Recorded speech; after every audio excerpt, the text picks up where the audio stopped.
Hi, welcome back to my channel. I'm Emerald the Quilter. Today we are working from the Perfect 5 Quilts book by Itzo Emma, and we are making the last quilt in the one charm pack category. This quilt is called Gingerbread Quilt, and it's made with houses. This is the only quilt in the category that requires 2 blocks. So we have the larger houses and then the smaller houses. Now I've already made this quilt. It's right here.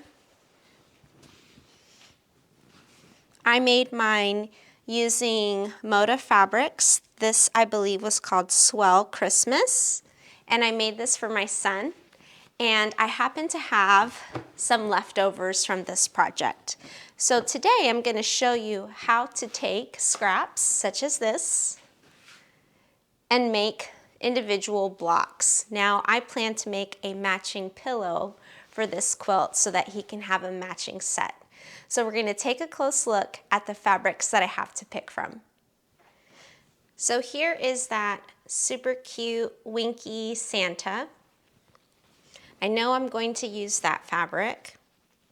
I have some leftover background fabric. This looks to be about ½ a yard. That should be more than enough. Then I have this stripe, which I had used for my binding. I may be able to use this for the little houses. I have these peppermint fabrics. Here's another piece. Now there's more than what I'm gonna need since I'm just making a pillowcase, and this is one entire fat quarter. I wanted to show you all that I had. So these are the candy canes on green. I have poinsettias. This is also a fat quarter. This one is a scrap. These are the pine trees or Christmas trees. I have plaid. It feels like it's been cut a little bit, so it's not quite a fat quarter. And then this is the fabric that I use for my border, so the poinsettias on white. Now, what we need to do is have your pattern, and you're going to need the book. So if you haven't purchased yours, you can find it in the link below. And we're going to fussy cut. So instead of starting with a charm pack, we're going to make our cuts for these units and fussy cut exactly where we want our motifs to be on the fabric. But before I can do that, I need to take these fabrics that I want to use to the iron. So now my fabrics are all ironed flat. And before I begin cutting, I need to know how many blocks of the large houses and the small houses I'm going to need, because I want to make sure that my pillow fits a standard 18-inch pillow form. So here's one that I have that I can replace, and because I know I'm not going to have enough of any of the fabrics to make matching backings, I know that I'm probably going to have to consider making a zipper backs where one fabric is different on the other side than the first. So I will be thinking about that, and I have my quilt right here.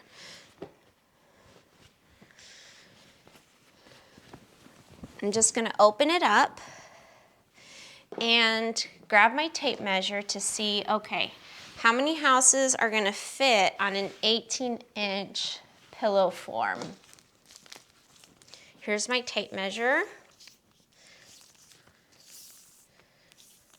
And start right here. And it looks like I will not even be able to fit 3 large houses. So what if and that's actually with a small, so 3 small and 3 large houses. So what if I scoot that over? So now I can fit 3 large houses and then 2 small houses, and that's with no border at all. What if I want to include a border? I have my 18-inch right here. Now I'm looking at, so here's 9, this is the halfway point. This is 3 little houses and then 2 large houses. I think that I am liking that. I'm not quite sure. I think it would actually, you know what, on second thought, I would like to have the larger houses in lieu of a border. So, do I? Because then there's going to be more sashing and then less border. Okay, no, it's going to have to be, or it could just be, here's the 9. So then I would have 2 inches, about roughly, this is about close enough to 2 inches. I kind of want it to be the same. So I think that's about where I am going to be. So 2 large houses and then 3 little houses. So that's what I've got. I'm going to stick with it, and I just won't use a poinsettia border. I will just use this white on white candy cane background. Now that I've decided how many houses I want, I can go ahead and begin fussy cutting. So I have to first pick which Santa do I like best, the winky Santa or the winky saying hello Santa. And I think I like the one where he's saying hello. So I'm going to find one where he will probably be most in the center without cutting too much into the very, very middle of the fabric.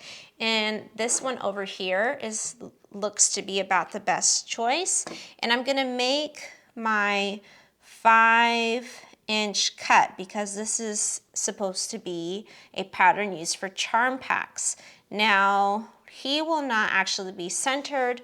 I'm about 1 inch off, which means that I cannot use him. Now, the next Santa would be this one. He's closer to an edge. And would he be right in the center? Yes, he would be. And then what about this way? Would he be in the center this way?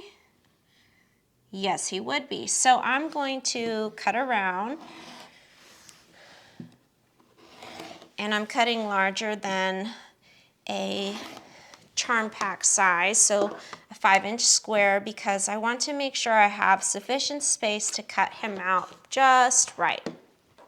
Now, on my cutting board, I'm going to use the 15-inch mark and the 10-inch mark, and then I'm going to center him. See, his nose is about right there. Press, open, and then find the middle right there. Okay, make sure that that matches up. It's actually more a little bit this way. Okay, and then I'm going to make my cut. So I'm using my mat. I know some people don't use their mat, but I use my mat and then I just replace it. It's a double-sided mat, so it's good for quite a while. And I'm going to repeat the process. So here, I'm actually I just have enough. So I'm going to remove this, and now I have a 5 by 5-inch square, and that is how you fussy cut. Now I can continue cutting for the rest of my houses.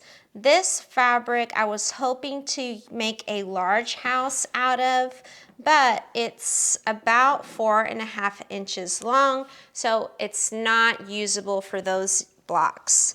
I'm going to have to set these aside and continue. Now I'm going to make cuts for my smaller houses at the end, and now I know I have 2 options. So the stripe and the peppermint fabric would work great. And then I have the green poinsettias. So green fabric with poinsettias, And I don't think it's a big deal with this one that I fussy cut it. So I'm just going to 1, 2, 3, 4, 5. I'm going to just cut a big piece out, and then I will make sure that it's a 5-inch square. Now this, I know it's no longer a fat quarter, but I'm gonna fold it back as if it was because that's how it fits in my little cubby storage units. The plaid, now this is a very large plaid, and I do want to fussy cut this one so that the diamond is in the center. So that would put me about right there.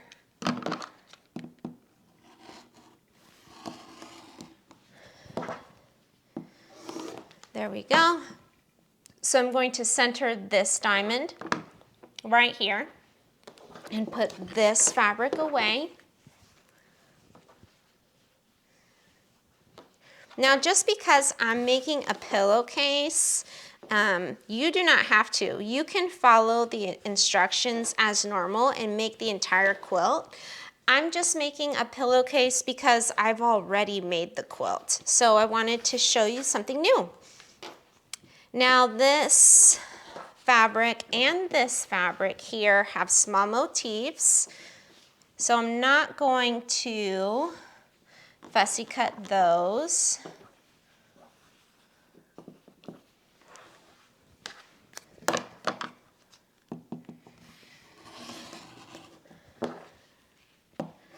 And if you had the Creative Grids 5-inch square ruler, that would be perfect for this. I do not have that, so I am working with what I've got. So I have 1, 2, 3, 4 cuts. Do I want to use the poinsettia? I don't think so. I don't think so because it's a small project and I think it might clash with the white. Oh wait, here's a 5th. So 1, 2, 3, 4, 5. And I'm gonna put these away. Now maybe I should. So thinking that I'm down to 1 piece of fabric left because I'm gonna have 6 large houses. Actually, yeah, 6 large houses and then 9 little houses.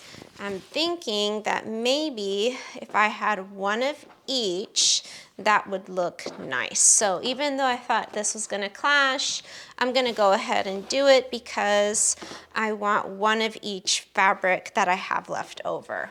And I'm just folding this so it can be put away. Okay, and getting 1 piece out. Okay.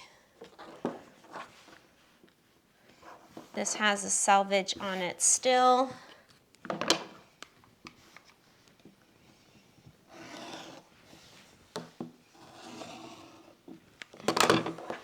Setting that to the side, and then I'm going to put this away.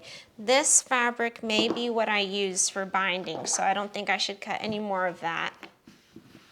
But we shall see, we shall see. Okay, so now I am ready to cut my remaining squares into perfect 5-inch square, just like I did this one, minus the fussy cutting. So I'm just gonna stack them up, and I'm gonna use the same areas again on my mat. So I'm gonna find the 15 and the 10-inch marker, lay these on top. And I I usually don't ever cut more than 3 fabrics at a time. Excuse me, not 3, 4 fabrics at a time. This is the 3rd one. So I'm gonna cut up 2 and 3. This stack here has 3, and then I'll cut these up, which have 2. So here I'm at the 10-inch mark, then 15-inch, and if you had that Creative Grids 5-inch ruler, you would not have this waist that I'm making right now. unless you were so patient that you were able to cut it directly out of your scraps. Okay, one more cut. 1, 2, 3, 4, 5.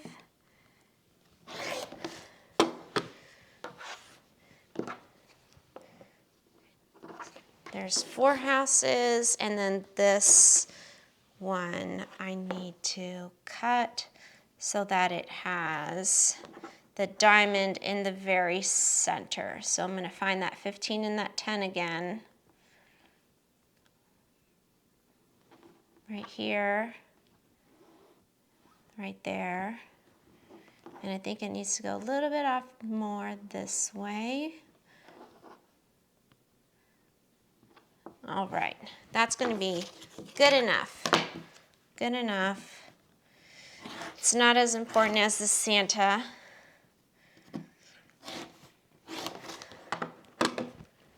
And I'm going to rotate this so that I can continue cutting this square, diamond, whatever you want to call it, so that it's in the middle. Okay, right there, right there. Very close.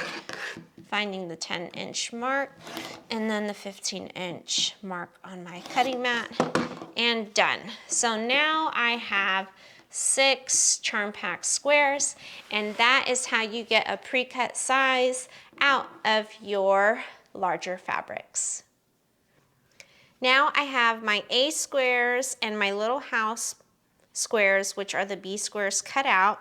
Those did not require any fussy cutting, and I went with the peppermint motif and the stripe. And I have all my backgrounds cut out except for the D unit. Now the D unit is the sashing that goes in between every row, and because I'm trying to make sure that my pillow is 18 inches on all sides, I'm going to have to adjust the width of the sashings and make it shorter. So I have my white on white background cut out, and with the E unit in particular, I made sure to cut this one out so that the candy canes would be standing up instead of laying down sideways. So this will go on top of this once it's been made into a little house. And when I take these to the sewing machine, I'm going to make sure that you can see that the candy canes are facing up, that they continue to face up. So I have to look to see which way I'm laying them down. Let me center this a little bit better. When I fold it up, my candy canes should be facing the right way. So I know that this one looks good. And then when I grab another one and I fold it up, it's going to make my roof of the house, and it's also facing up. So each time I take these background units to the houses, the large and the small, I'm going to pay attention to the direction of the fabric. It's time for me to begin sewing. Now what I need to do is make sure that I know which way these half square triangles need to be laying down before I sew them. So they need to be facing each other. So the heads of the candy cane are facing towards the center, and I'm just checking again and turn around so that you can see that when I lift them up, they are facing upwards. So that's correct. And I'm going to lay them right above,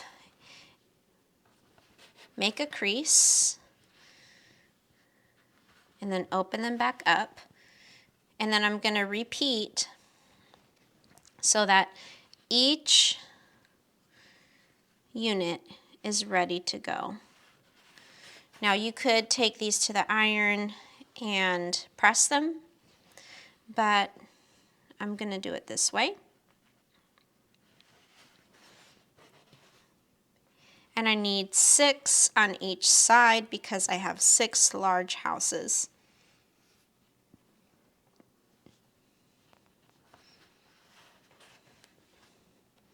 So that right there is 4,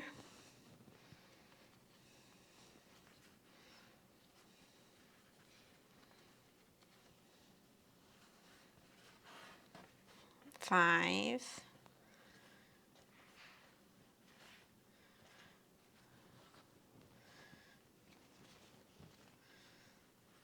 6,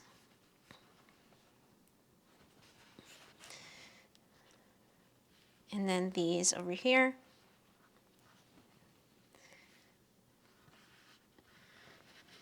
2,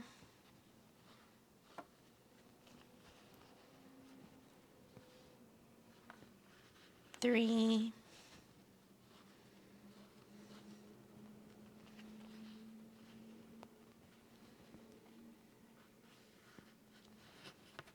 4,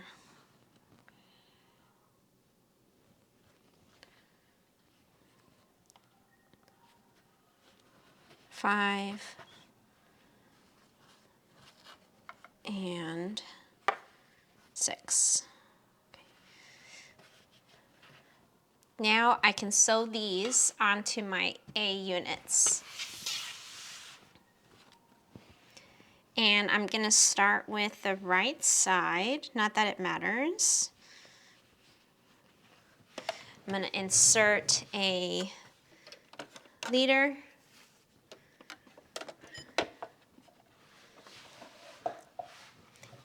And I have my stitch length to 1.5. I'm matching up these corners.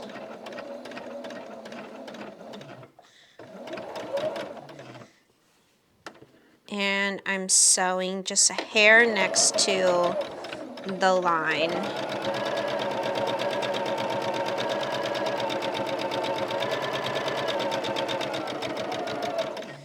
And when I open it up, it is facing the right way.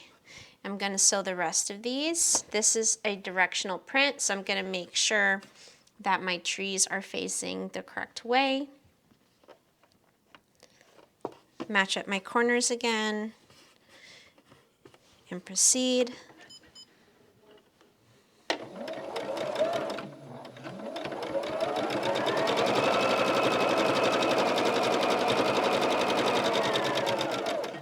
I have another directional print.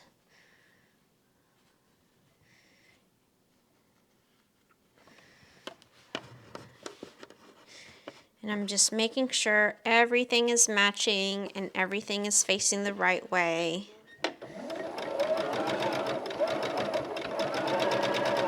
After making the cuts for my background units, I don't have a lot of wiggle room for mistakes because I have just enough for what I believe is going to be my sashing. I'm still not sure what width it's going to be or how tall each sashing is going to be. It's not going to be the called for cut from the pattern just because I'm trying to make it fit an 18-inch pillow form. So once I have all of these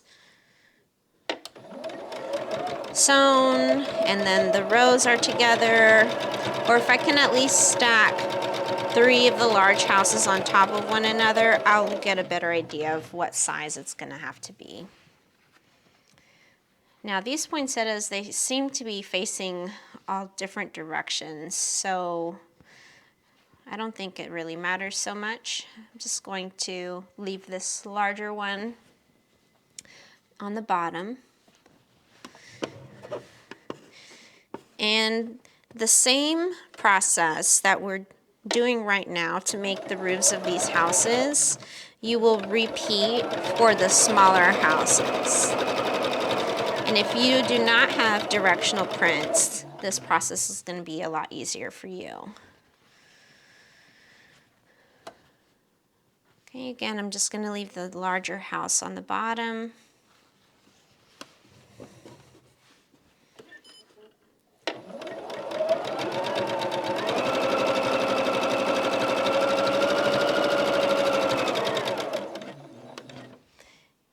and I can cut this away. And now it's time for me to cut these off.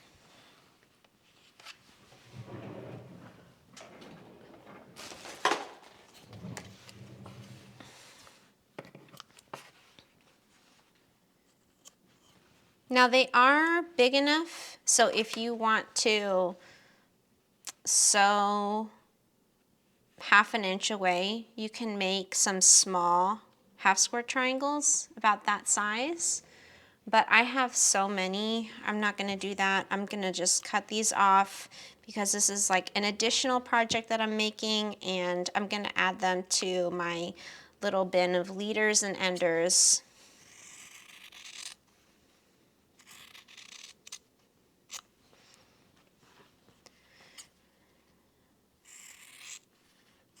And I'm gonna press these seams open.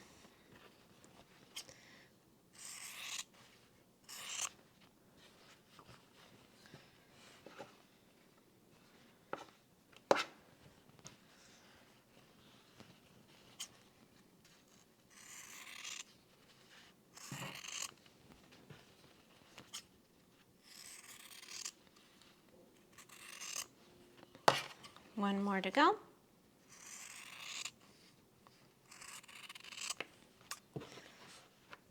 Okay, I'm going to take these to the iron and I will be right back.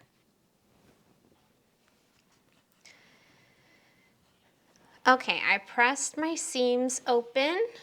It's going to make sewing this seam right here a little bit easier. I actually followed the instructions for the quilt, and the instructions were to press the seams towards the background. So lesson learned, I'm opening these seams, and then right when I come to this point here, there'll be less fabric to sew over. And now I'm going to match these corners up and sew on the other side of my roof. I'm adding a leader.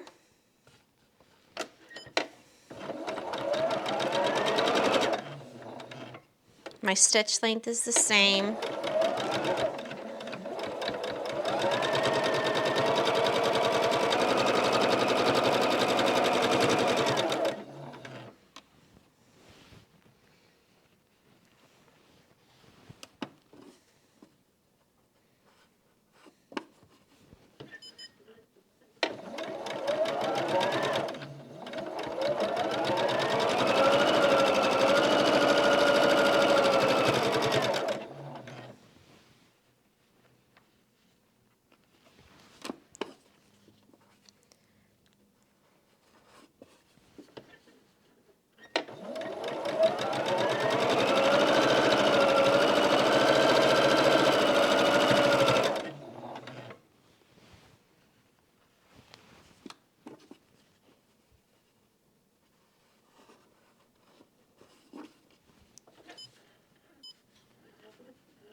Always making sure that I'm following the right direction.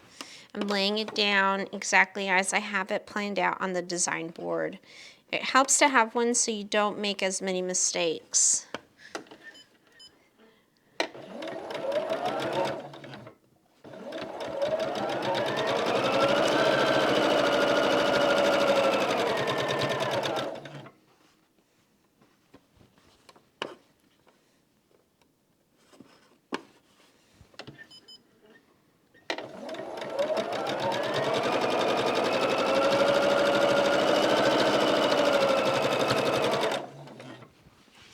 And now I have room to get these out.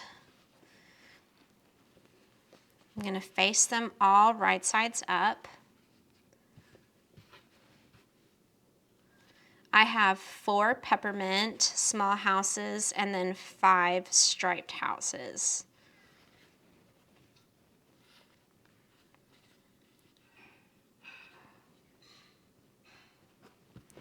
And now these little pieces are gonna be the units that make the roof for the small houses, and then these units will go on top. So it will look something like this.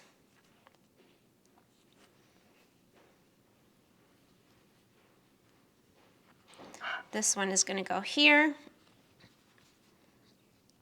and this one is gonna go here. All right, that's what that block will look like. So let's go ahead and sew these up. I'm gonna move this over, and I see again, I'm paying attention to where I'm folding this fabric, and again, I'm making sure that the heads of the candy cane are facing one another. So I'm gonna need 8 over here, 1, 2, 3,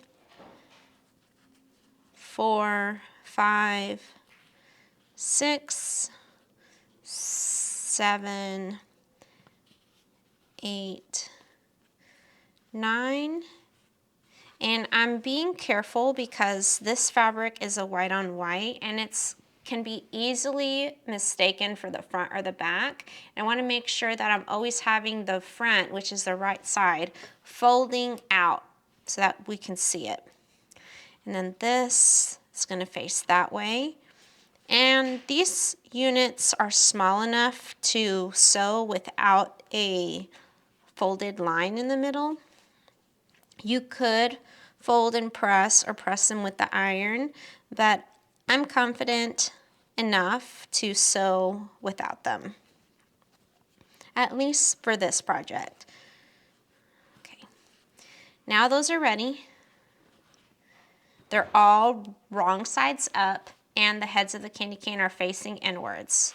So I'm going to turn this around so that I can see it, and I'm going to begin sewing them. These are my new leaders and enders. I could actually cut these in half and then make them even smaller. Move this one out of the way, and I'm going to start again with the top right.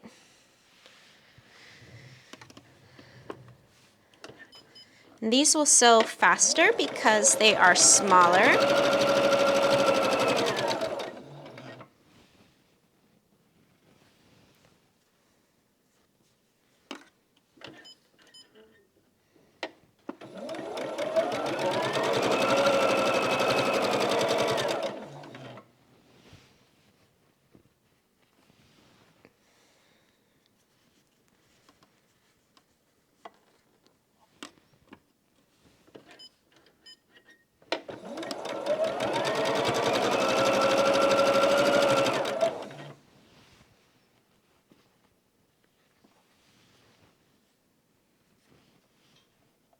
Making sure all my corners, my edges, they all match.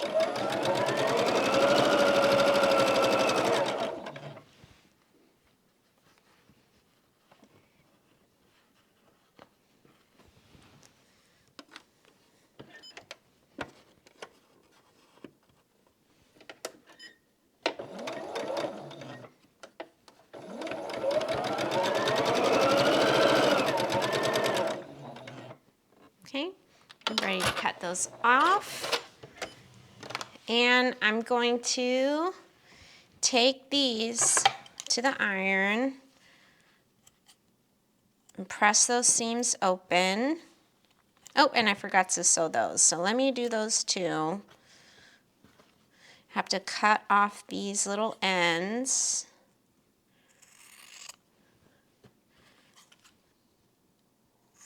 I'm leaving about 1/4 of an inch. And I'm just eyeballing it.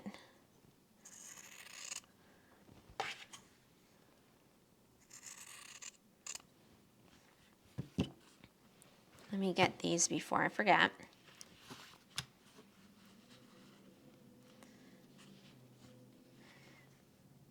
I think this collection of fabric is perfect for the name and the quilt pattern because gingerbread houses are made with candy. And these fabrics have kitty on them.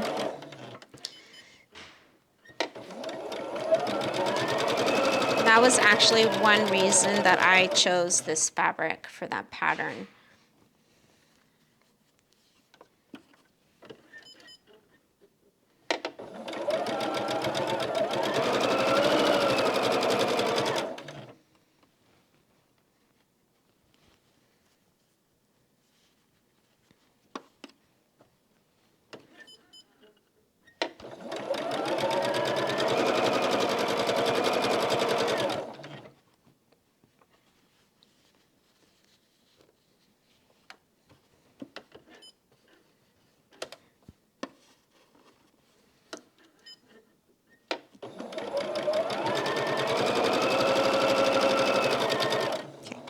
Now I'm done with half of these small houses. I'm cutting those off.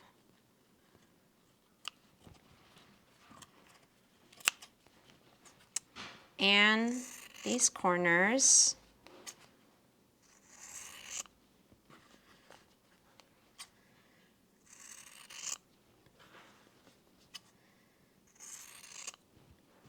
And I'm gonna take these and these to the iron. So let me cut these off.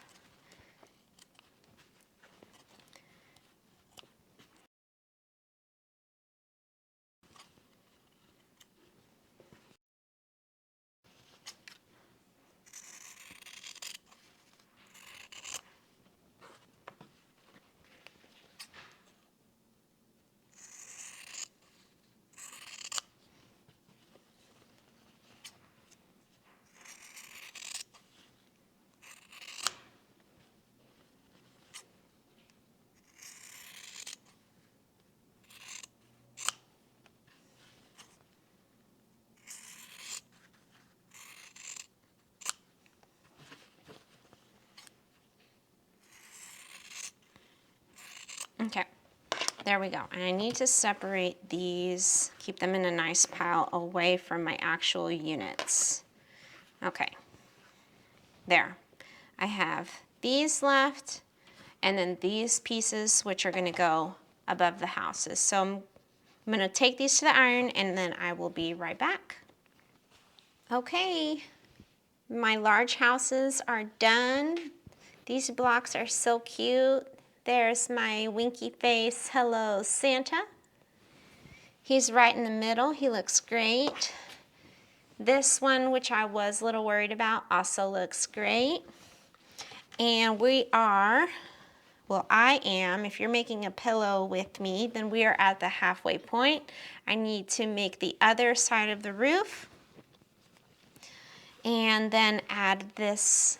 This will be here, the last seam for the block. Match up those corners. Grab myself a leader and begin.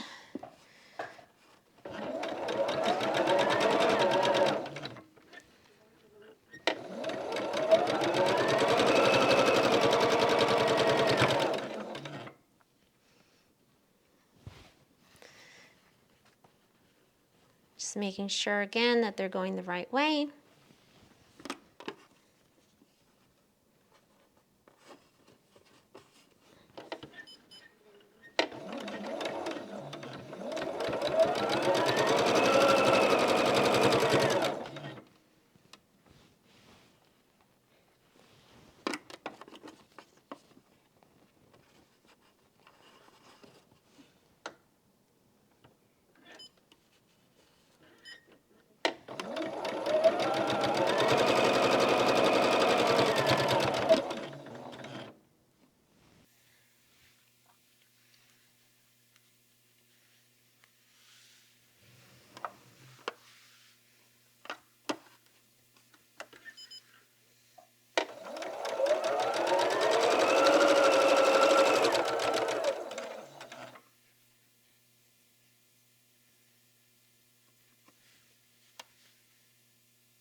Just a few more.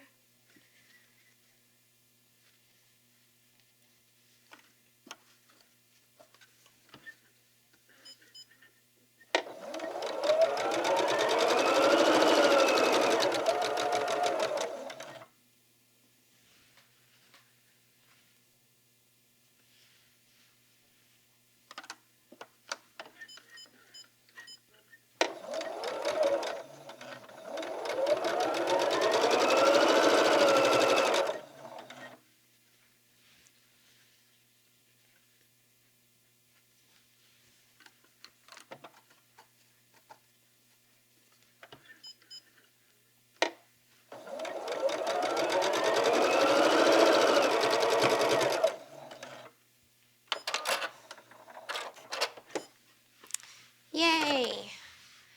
So here are the little houses. I can't wait to get these blocks done.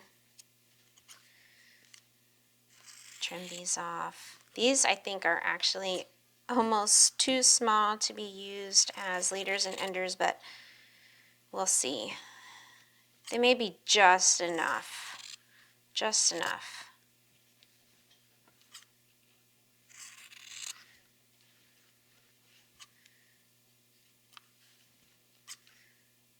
And so again, if you are making the pillow with me, you're going to need 6 large houses and then 9 little houses, which makes for 18 of these little squares and then 12 of the larger background squares.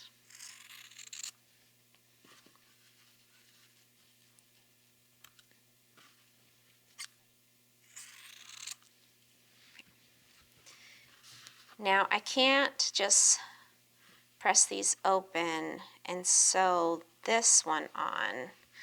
Can I? Let's see how that works.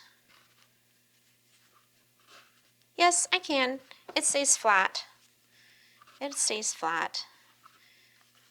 So that's what I'm going to do. I'm going to press these open.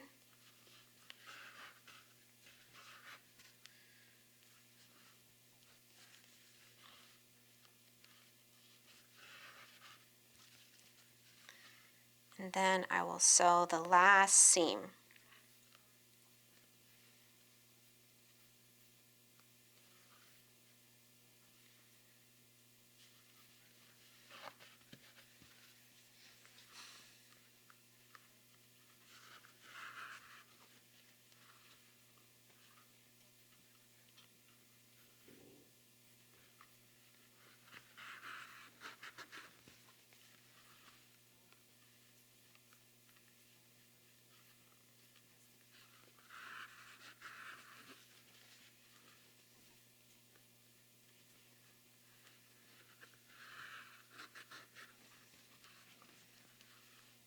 Okay, all done with that.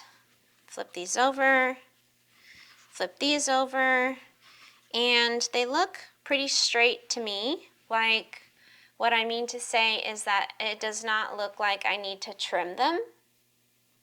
There isn't one particular side that is hanging out or in much more than the other. So I'm just going to take these as they are with the house side up because I don't want to sew blind. I'm going to match the corner to the corner. Actually, I'm going to match the house. So this one you can see is missing just a little bit of fabric, but it's so little, it's less than 1/8. It'll be fine. It's going to hide in the seam.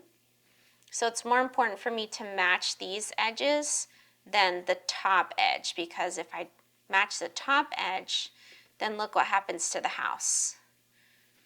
Now the house is crooked. You see how it's hanging off over here? So I'm going to lay the house edges on the sides flat. That will ensure that the entire height of the block is straight.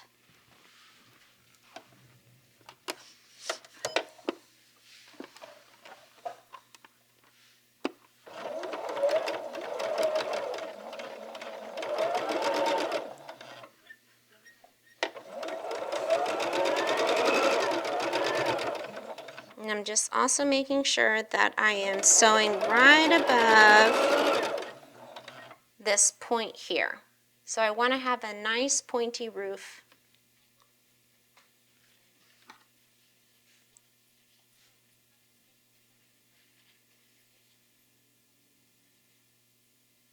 Matching those up. Okay, looks good. And here we go.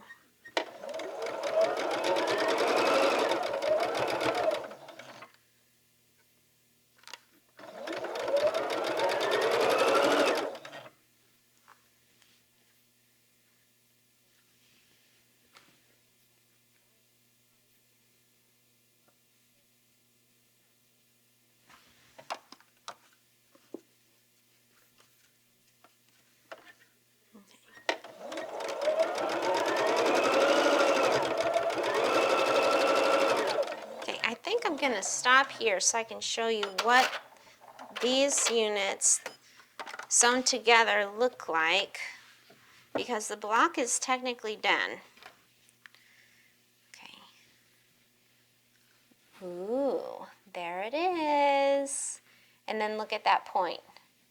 It's nice and pointy.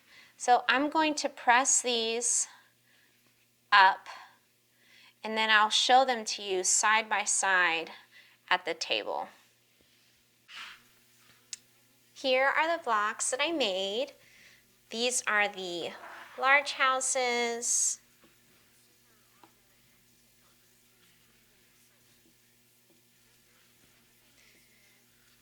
All of the large houses are done. And these are the small houses that I made. So I only made 4 of them. And I went ahead and made this one off camera so you could see the peppermint fabric done. And according to the pattern, they're rotating. So it's small house, small house, big house, etc. And I'm going to definitely have my Santa in the middle and separate these. Wait, now see what I'm doing? I'm alternating them, and that's not what I'm supposed to do. What I'm supposed to do is have 2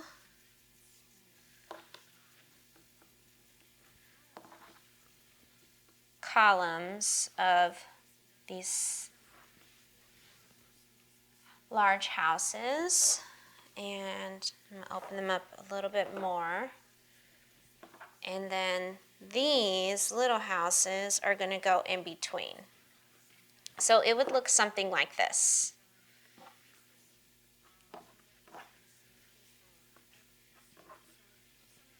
There. So you have an idea. So there you go. My blocks, they're all done except for a few more of these little ones. You're going to finish all of your blocks, and then the next time that we see each other, we're going to sew the rows together and add the sashing. And so that's how you make these 2 blocks. Thank you so much for sewing along with me and sticking around. I hope you are enjoying this sew along. You can see the quilt behind me. This is the Animal Crackers quilt. I completely finished the quilting using the walking foot, and I've attached the binding. So I've just got to hand stitch it down on the back. And I think this might be my favorite quilt, just because the quilting came out looking so professional. In fact, let me take it down or zoom you in so that you can get a better look. I am so in love with this quilting on here.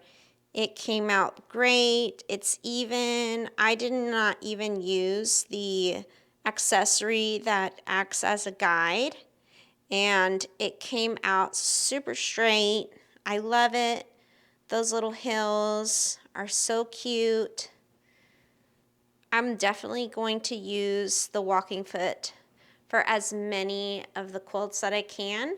Now there is a size limit, so because the quilting is directly impacted by the weight of your quilt, I know I won't be able to use it for all of them, but for as many as I can, I will. Remember to get your copy of the Perfect 5 Quilts book to sew along with me, and I hope you are leaving here feeling so inspired and having lots of sewing fun. Remember to like and subscribe to my videos if you enjoy watching them, and I will see you next time. Bye!